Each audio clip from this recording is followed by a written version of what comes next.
안녕하세요. 틈틈이와 알아보는 미국 주식 틈틈입니다. 오늘은 코카콜라 컨솔리데이티드, 티커는 COKE. 이 기업 하나만 제대로 파헤쳐 보겠습니다. 아마 많은 분들이 이 이름은 처음 들어보셨을 거예요. 네, 맞습니다. 이게 우리가 매일 마시는 그 빨간 캔의 코카콜라 있잖아요. 네네, 코카콜라 컴퍼니. 네, 티커 KO. 그 회사랑은 다른 회사라는 걸 먼저 확실히 해야 합니다. 아, 그게 아니군요. 네, 오늘 우리가 다룰 이 COKE는요. 코카콜라의 그 비밀 원액을 받아서요. 아하. 직접 음료를 만들고 병이나 캔에 담아서 미국 전역의 마트나 식당에 쫙 공급하는 미국에서 제일 큰 파트너, 그러니까 보틀러입니다. 아, 보틀러. 가장 중요한 동업자였던 셈이네요. 그런데 이 COKE가 최근에 정말 엄청난 일을 벌였습니다. 네, 그렇죠. 모 회사격이었던 코카콜라 컴퍼니가 가지고 있던 지분 전부를요, 무려 24억 달러. 24억 달러. 네, 우리 돈으로 3조 원이 넘는 돈을 주고 사들여서 완전한 독립을 선언했습니다. 이게 뭐랄까. 거의 수십 년 같이 살던 가족이 갑자기 나 이제 나갈래 하는 거랑 똑같은 거잖아요. 맞습니다. 그래서 오늘 저희의 미션은 이 거대한 독립이 COKE에게 정말 황금 같은 기회가 될지 아니면 감당하기 힘든 새로운 도전의 시작일지 저희가 확보한 자료들로 깊숙이 한번 파헤쳐 보겠습니다. 좋습니다. 그럼 그 세 개의 독립 이야기부터 시작해 볼까요? 이 거대한 거래의 표면 아래에는 과연 어떤 전략적인 계산이 깔려 있었을까요? 네, 사건 개요부터 한번 짚어보죠. 2025년 11월 7일이었어요. COK가 코카콜라 본사가 가지고 있던 주식 1,880만 주를 약 24억 달러에 전량 매입했습니다. 3조 원을 들여서 스스로를 사들인 셈인데 이건 단순한 주식 거래가 아닌 것 같아요. 이건 그야말로 전환점이라는 표현이 정확합니다. 워르세드 모먼츠라고 하죠. 전환점이요? 네, 코카콜라 본사가 단순히 주식만 판 게 아니거든요. 아, 또 있나요? COK의 이사회에 파견했던 자기들 임원 자리, 그러니까 이사회 의석까지 전부 포기했습니다. 와, 이사회 의석까지요. 그건 정말 상징적인 의미가 큰데요. 그렇죠. 과거에는 거의 뭐 자회사처럼 강력한 영향력 아래에 있었다면 이제는 완벽하게 독립된 사업 파트너 관계가 된 거죠. 관계의 근본적인 재정립입니다. 그렇군요. 근데 문득 궁금한 게 24억 달러라는 이 천문학적인 돈은 대체 어디서 난 거죠? 아, 아주 핵심적인 질문입니다. 네. 소파 밑에서 나온 돈은 아닐 거 아니에요? 물론이죠. COK가 가지고 있던 현금도 일부 썼지만 결정적인 자금은 12억 달러. 12억 달러? 네, 약 1조 6천억 원 규모의 364일 만기 단기 대출을 통해서 마련했습니다. 단기 대출이요? 네, 바로 이 지점에서 이번 딜에 어떤 핵심적인 긴장감이 생기는 겁니다. 자유라는 값을 치르기 위해서 부채라는 새로운 족쇄를 스스로 발목에 채운 셈이니까요. 자유와 부채의 맞교환이라. 와, 정말 흥미로운 관점이네요. 겉으로 보기에는 양사 CEO들이 뭐 자연스러운 진화다, 상호 신뢰의 증표다 하면서 웃고 있는데 그 이면에는 더 복잡한 계산이 있었을 것 같아요. 그렇죠. 혹시 이거 코카콜라 본사가 그냥 재미없고 돈 안 되는 사업을 털어낸 건 아닐까요? 굉장히 날카로운 지적이십니다. 그게 바로 이 딜의 핵심을 꿰뚫는 해석일 수 있습니다. 아, 정말요? 네, 이건 코카콜라 본사의 전형적인 전략이에요. 그들의 비즈니스 모델은 브랜드 이미지랑 그 아무도 모르는 비밀 원액 레시피 있잖아요. 네, 있죠. 그걸 소유하고 마케팅하는 데 집중되어 있거든요. 그게 바로 고수익 고마진 사업의 정수죠. 그렇죠. 원액만 주면 되니까요. 반면에 수많은 트럭, 창고, 공장 이걸 직접 다 소유하고 운영하는 보틀링 사업은 자본이 엄청 많이 들고 마진은 낮은 전형적인 제조업입니다. 특히 미국처럼 성장이 정체된 시장에서는 더 그렇고요. 아, 그러니까 코카콜라 본사 입장에서는 성장도 더딘 미국 내 보틀링 사업 지분을 파는 게 단순히 COKI를 믿어서라기보다는 그 자산을 현금화해서 더 유망한 곳에 투자하려는 고도의 전략이었다는 거군요. 정확합니다. 와, 이거 우호적인 독립이 아니라 엄청 냉정한 비즈니스적 판단이었네요. 맞습니다. 그들은 이 거래로 확보한 수십억 달러 현금을 어디에 쓸까요? 아프리카나 인도처럼 이제 막 탄산음료 시장이 폭발적으로 성장하는 신흥 시장에 투자할 수 있게 된 겁니다. 아, 결국 미국이라는 느리게 성장하는 자산을 팔아서 빠르게 성장하는 미래를 산 셈이죠. 이제 COKI는 온전히 자기 힘으로 생존을 증명해야 하는 무대에 오른 겁니다. 자, 그렇다면 COKI는 이제 홀로 서기를 시작했는데 막대한 빚까지 지고 있단 말이죠. 과연 이 도박을 감당할 체력이 되는지가 가장 궁금한데요. 제가 2025년 1분기 실적을 찾아봤는데 솔직히 좀 실망스러웠어요. 네, 어땠나요? 매출이랑 판매량이 전부 줄었더라고요. 시작부터 좀 삐걱거리는 느낌이었습니다. 네, 2025년의 시작은 분명 험난했습니다. 1분기 순 매출이 0.7% 감소했고 특히 판매량은 무려 6.6%나 급감했죠. 6.6%나요? 네, 여기에는 몇 가지 기술적인 이유가 있긴 했습니다. 전년 같은 기간보다 영업일수가 이틀 적었고 부활절 연휴 시점이 달라서 판매 실적이 좀 분산된 영향도 있었고요. 아, 그런 요인들이. 네, 또 다산이생수 유통 방식을 바꾼 것도 일시적으로 판매량 감소를 가져왔습니다. 그렇군요. 일시적인 요인들이 있었다. 하지만 가장 우려스러웠던 건 따로 있었어요. 어떤 부분이죠? 바로 이 회사의 상징과도 같은 오리지널 맛 코카콜라의 판매가 부진했다는 점입니다. 이건 마치 유명한 스테이크하우스의 대표 메뉴인 등심 스테이크가 안 팔리는 거랑 같은 상황 아닌가요? 근본적인 경쟁력에 의심이 들 수밖에 없는데요. 바로 그 부분이 시장의 우려를 가장 크게 자극한 지점이었습니다. 주력 상품이 흔들린다는 건 회사의 근간이 흔들리는 신호로 읽힐 수 있으니까요. 그런데 정말 드라마처럼 3분기에 대반전이 일어났습니다. 맞아요. 저도 그 실적 보고 깜짝 놀랐습니다. 숫자가 완전히 뒤집혔어요.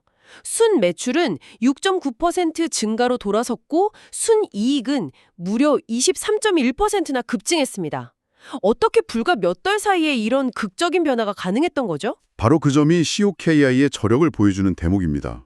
CEO의 설명을 종합해보면 두 가지 핵심 요인이 있어요. 네, 뭔가요? 첫째는 연초에 단행했던 가격 인상이 시장에 성공적으로 안착하기 시작했다는 겁니다. 아, 가격 인상? 네, 처음에는 소비자들이 가격 저항을 좀 보였지만 시간이 지나면서 오른 가격에 적응하기 시작한 거죠. 하지만 진짜 이유는 두 번째에 있습니다. 바로 포트폴리오 전략이 제대로 먹혀들었습니다. 포트폴리오 전략이라면 그러니까 코카콜라만 파는 게 아니라는 뜻이군요. 그렇습니다. COK의 제품군을 크게 스파클링, 즉 탄산이랑 스틸, 비탄산으로 나눌 수 있거든요. 네. 3분기에 코카콜라 제로 슈거나 환타 같은 탄산음료 부문은 1.4% 성장했습니다. 선방했죠. 1.4%면 뭐 놔두지 않네요. 하지만 진짜 주인공, 회사의 실적을 끌어올린 건 스틸, 즉 비탄산음료 부문이었습니다. 스포츠 음료인 파워에이드, 에너지 드링크 몬스터, 그리고 프리미엄 생수, 스마트워터 같은 비탄산 제품들의 판매량이 무려 8.9%나 폭증했습니다. 와, 8.9%요? 엄청난데요? 이건 정말 의미심장하네요. 결국 COK의 구원투수는 역설적으로 코카콜라가 아닌 제품들이었던 셈이잖아요? 그렇죠. 바로 그 점이죠. 이건 뭐 회사의 정체성과도 같은 근본적인 딜레마 아닌가요? 가장 상징적인 제품은 성장이 정체되는데 회사의 미래는 오히려 그 상징에서 벗어나는 데 달려있다. 이 위협, 얼마나 심각하다고 봐야 할까요? 그것이 바로 앞으로 COK의 경영진이 풀어야 할 가장 큰 숙제이자 이 회사의 장기적인 가치를 결정할 핵심 질문입니다. 현재로서는 이들이 변화하는 소비 트렌드에 성공적으로 대응하고 있다는 강력한 증거로 볼 수 있습니다. 아, 긍정적으로 볼 수도 있군요. 네, 스스로가 단순히 코카콜라 배달부가 아니라 시장이 원하는 모든 종류의 음료를 공급할 수 있는 종합음료 플랫폼이라는 걸 증명해낸 거죠. 투자자들한테 독립의 정당성을 입증한 중요한 분기였습니다. 알겠습니다. 적응력을 증명했다는 점은 정말 다행이네요. 하지만 이 음료 시장이라는 게 펩시 같은 거대 경쟁자들이 버티고 있는 정말 치열한 전쟁터잖아요. COK가 이런 경쟁자들이 감히 넘볼 수 없는 자신만의 강력한 해자, 즉 독점적인 경쟁 우위는 뭘까요? COK는 그야말로 철옹성 같은 해자를 그것도 세 겹으로 두르고 있습니다. 세 겹이나요? 네, 첫 번째는 거의 중세 시대 영주와 같은 독점적 프랜차이즈 권리입니다. 미국 내 14개 주와 워싱턴 DC에서는요, 법적으로 COK만이 코카콜라 브랜드 제품을 유통할 수 있습니다. 영구적이고 독점적인 권리예요. 와, 그럼 그 지역에서는 펩시를 빼면 사실상 경쟁자가 없는 거네요? 마치 미국 남동부의 코카콜라 공작 같은 지위군요. 누구도 그 영토를 침범할 수 없는. 정확한 비유입니다. 두 번째 해자는 그 영토를 지키는 강력한 군대, 바로 직접 유통망입니다. DSD라고 하죠. DSD요? 네, Direct Store Delivery. 17만 명에 달하는 인력이 자체 트럭을 몰고 매일같이 마트, 편의점, 식당에 직접 방문합니다. 단순히 물건만 내려놓는 게 아니라 매장 진열대의 제품을 가장 좋은 자리에 채워놓고 재고 관리하고 프로모션 포스터 붙이는 일까지 다 하죠. 아, 진열까지. 네, 이 거대한 물류 영업망을 경쟁사가 새로 구축하는 건 거의 불가능에 가깝습니다. 그물망처럼 촘촘한 유통 시스템이군요. 그런데 한편으로는 이런 생각도 드네요. 요즘처럼 아마존이나 최첨단 3자 물류 기업들이 모든 배송을 효율화하는 시대에 이렇게 거대한 자체 배송 인력과 트럭을 직접 운영하는 게 과연 계속해서 장점일까요? 언젠가는 비효율적인 고비용 구조가 돼서 발목을 잡는 족쇄가 될 수도 있지 않을까요?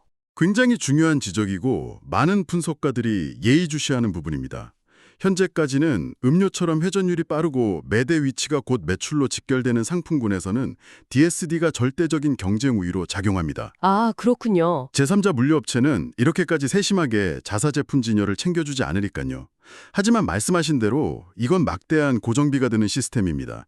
만약 미래에 판매량이 감소하기 시작하면 이 거대한 조직을 유지하는 비용이 수익성을 갉아먹는 심각한 리스크가 될 수 있습니다. 그렇군요. 마지막 세 번째 해자는 뭔가요? 바로 규모의 경제입니다. 미국 최대 보틀러라는 지위 덕분에 음료 캔을 만드는 알루미늄부터 원재료까지 모든 것을 다른 소규모 보틀러들보다 훨씬 저렴한 가격에 대량으로 구매합니다. 아, 싸게 사온다. 네, 이 원가 경쟁력은 고스란히 이익률 차이로 나타나죠. COK의 총이익률이 39.6%에 달하는데 소규모 경쟁사들은 35에서 37% 수준에 머무는 이유가 바로 여기에 있습니다. 독점적 권리, 촘촘한 유통망, 그리고 압도적인 가격 경쟁력까지 정말 강력한 해자네요. 하지만 어떤 철옹성에도 균열은 있기 마련이잖아요. 우리가 아까 이야기했던 부채 문제 말고 앞으로 COK가 마주할 가장 큰 위험 요인들, 즉 베어 케이스는 어떤 것들이 있을까요? 세 가지 핵심 리스크를 짚어볼 수 있습니다. 첫 번째는 단기적 리스크로 바로 원자재 가격입니다. 원자재요? 네, 음료캔의 주재료인 알루미늄에 대한 관세가 2025년에 25%에서 50%로 2배나 급등했습니다. 2배나요? 네, 지금까지는 이 비용 증가분을 제품 가격 인상을 통해 소비자에게 전가하면서 성공적으로 방어해왔지만 소비자들이 언제까지나 이 가격 인상을 용납해줄지는 미지수입니다. 한계에 부딪힐 수밖에 없죠. 그렇죠. 계속 가격만 올릴 수는 없는 노릇이니까요. 그럼 두 번째 중기적인 리스크는 뭘까요? 바로 우리가 아까 나눴던 소비 트렌드의 변화라는 근본적인 위협입니다. 아, 설탕 음료? 네, 설탕이 든 탄산음료 시장이 장기적으로 축소되고 있다는 건 이제 거스를 수 없는 현실입니다. 이건 COK의 핵심 캐시카우가 구조적인 위협에 직면해 있다는 뜻이죠.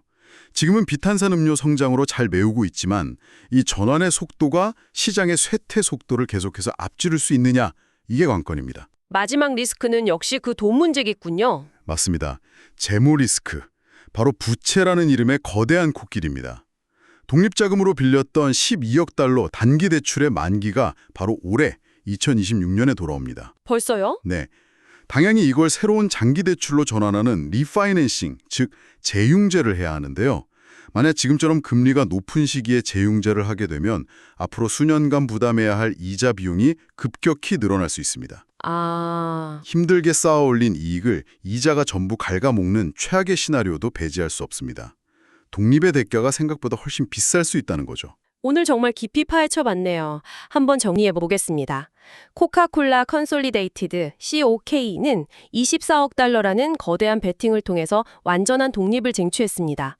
새로운 자유를 얻었지만 동시에 새로운 부채라는 무거운 짐도 짊어지게 됐고요. 네, 주력 사업인 탄산음료 시장의 구조적인 위기는 파워에이드나 몬스터 같은 비탄산음료 포트폴리오의 폭발적인 성장으로 돌파해 나가고 있습니다.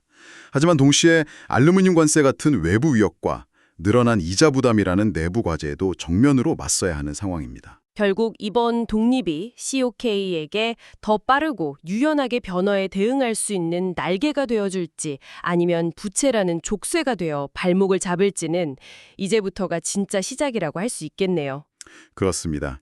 14개 주에 걸친 강력한 지역 독점력이라는 안정적인 기반을 가지고 있지만 세상은 그 어느 때보다 빠르게 변하고 있거든요.